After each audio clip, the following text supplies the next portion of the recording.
Hello అండి, నమస్తే. Welcome back to food is life. మనకి ఫ్రీక్వెంట్గా ఇంట్లో కొబ్బరి అయితే అవైలబుల్గానే ఉంటుంది.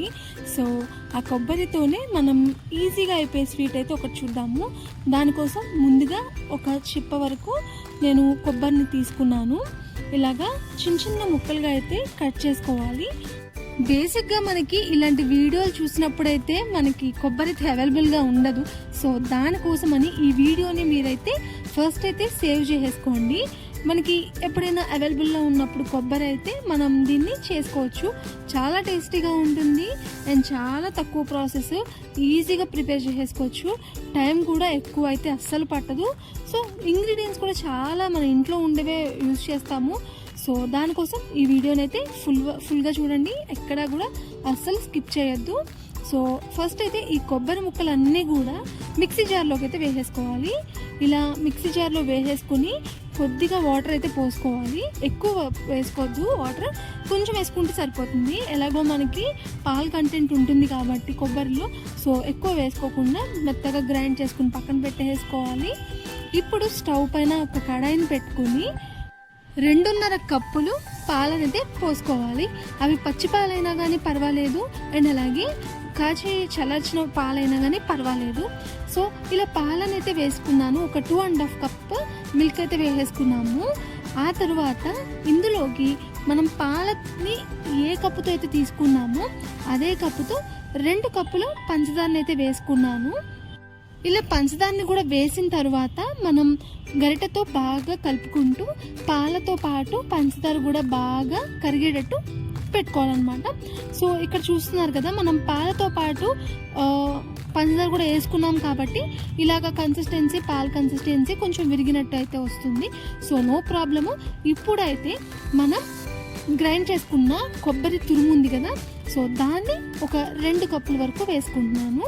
మనకి ఇప్పుడు ఏంటంటే కొబ్బరి ఏ కప్తో అయితే తీసుకుంటున్నామో ఫస్ట్ అయితే కొలుచుకుని పెట్టుకోవాలి. అలా కొబ్బరి తీసుకున్న కప్పుతో కానీ గ్లాస్తో కానీ ఏదైనా కానీ యూజ్ చేసుకోండి. ఆ కప్పుతో 2.5 కప్పుల పాలు, 2 కప్పులు పంచదార, ఈ కొలతలతో అయితే మనం వేసుకోవాలన్నమాట. సో వేసుకుని అన్నీ కూడా బాగా మిక్స్ అయ్యేటట్టు కలుపుకుంటూ ఉండాలి. కాస్త దగ్గర పడిన తర్వాత ఇందులో ఒక 2 స్పూన్లు గీని వేసుకుంటున్నాము. స్వీట్ అంటేనే మనకి గీ టేస్ట్ అయితే ఉండాలి. అలా ఉంటేనే స్వీట్ మరింత టేస్టీగా ఉంటుంది. ఒకవేళ గీ లేదు అనుకుంటే, యూస్ చేయము అనుకుంటే దాన్ని సింపుల్గా స్కిప్ చేసేయచ్చు. కానీ గీ వేసుకున్నంత టేస్ట్ అయితే కంపల్సరీ రాదు. సో ఇలా గీ వేసేసుకుని మొత్తం కూడా మళ్ళీ అంతా కలిపేసుకుని పైన అయితే మనం ఒక మూతను పెట్టేసుకుని ఒక 10 నిమిషాల పాటు లో ఫ్లేమ్లో ఖచ్చితంగా ఉడికించుకోవాలి. ఫస్ట్ అయితే నేను ఇక్కడ మూతనైతే పెట్టేసేస్తున్నాను. ఇలా పైన మూత పెట్టేసి 10 నిమిషాల పాటు ఉడికించుకోవడం వల్ల దానిలో ఎక్సెస్గా ఉన్న వాటర్ కంటెంట్ అనేది పోయి మనకి స్వీట్ అయితే టేస్టీగా తయారైపోతుంది. చూస్తున్నారు కదా, కేవలం 3 ఇంగ్రీడియంట్స్ తోనే మనమైతే స్వీట్ అయితే ప్రిపేర్ చేసేస్తున్నాము. చాలా సింపుల్ గా ఉంది కదా. సో ఇంకెందుకు ఆలస్యం, మీరు కూడా ఈ వీడియోని సేవ్ చేసుకుని ఇంట్లో ట్రై చేయండి. మనం ఈ మిశ్రమాన్ని 10 నిమిషాల పాటు ఉడికించుకోవాలనుకున్నాం కదా. సో ఈ 10 నిమిషాలు ఉడికించుకునే ప్రాసెస్లో ఒక 3 to 4 మినిట్స్కి ఒకసారి ఇలా తీసుకుని చూసుకుని కలుపుకుంటూ ఉండండి. లేదు అంటే అడుగంటిపోతుంది అనమాట. సో మళ్ళీ అయితే నేను యాస్టీస్గా మూతను పెట్టేసుకున్నాను. మళ్ళీ కాసేపు అయితే నేను ఉడకపెట్టేసుకున్నాను. చూస్తున్నారు కదా, ఇంకాస్త దగ్గర పడింది. ఈ టైంలో మనం డ్రై ఫ్రూట్స్ అయితే ఇంట్లో ఏది అవైలబుల్గా ఉంటే అదైతే వేసేసుకోండి. నేను ఇక్కడైతే కాజు వేసుకున్నాను. కాజు, బాదాం అండ్ పిస్తా, ఇంకా కిస్మిస్ ఇవి కూడా వేసేసుకోవచ్చు. నేను ఇక్కడ అవైలబుల్గా ఉంది కాబట్టి కాజు అయితే వేసుకున్నాను. సో ఒకసారి వేసేసుకుని మొత్తం కూడా ఒకసారి అయితే కలిపేసుకోవాలి. నేను కాజు కాబట్టి వేయించుకోకుండా వేసేసుకున్నాను. అదే మీరు బాదం అవన్నీ కూడా మిక్స్ చేసినట్టయితే ఇంకొకసారి అవన్నీ ఆయిల్లో కానీ లేదు అంటే గీలో కానీ వేయించుకుని దీనిలోకి అయితే యాడ్ చేసుకోండి.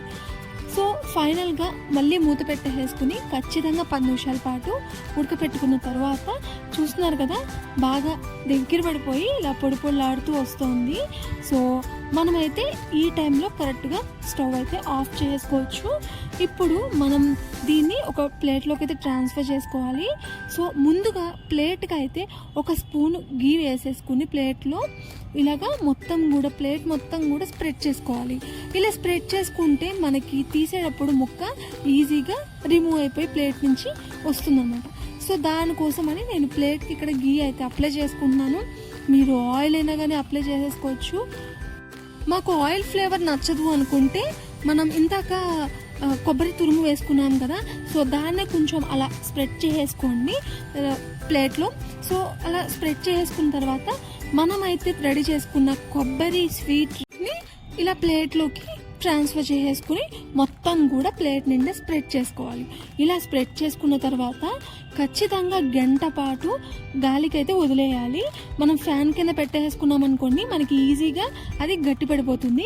లేదు నేనైతే జ్యూసీగా ప్రిపేర్ చేసుకున్నాను, లేదు మీకు ఇంకా గట్టిగా ముక్కలా రావాలి అనుకుంటే ఇంకొక 5 నిమిషాల పాటు స్టవ్ పైన ఉంచండి.